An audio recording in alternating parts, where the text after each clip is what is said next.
Dito lang tayo pa-check ng gulong sa Uni Oil. At tropa na may nandito.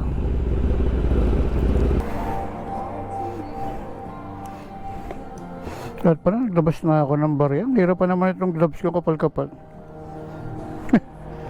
Kainis. Boss, pa-check naman ako ng likod. Pa-check ako ng hangin sa likod. Boss, hawakan mo na nga to. Advance na lahat ko. Oo, kapal nung ano ko eh. Sa likod, 40. Sa likod, sa harap, 34. Okay dyan. May rides kayo, sir? Tambay lang, Manila. Nakakamiss din lumabas eh. Ano, atras ko? Atras? Abante. Okay na? So teka, nakalimutan ko palang manalangin bago umalis. Ay ako. Yan, ingatan na ba tayo ng Ama?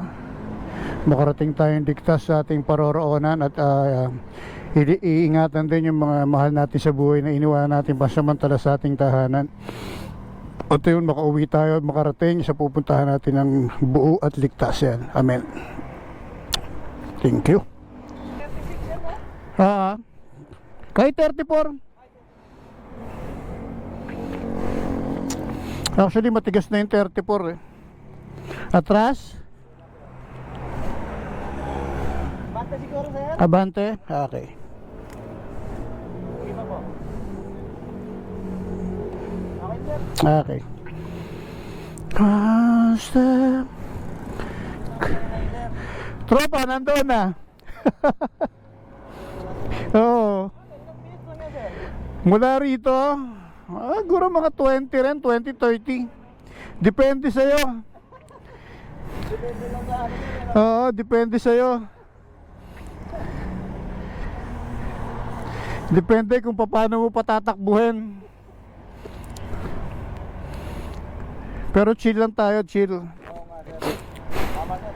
Oo. Madali, sir. Oo, pag hindi ka naman nagmamadali eh. At saka kung gusto mo ma-enjoy yung night ride, chill ka lang. Hindi naman tayo nakikipagkarera.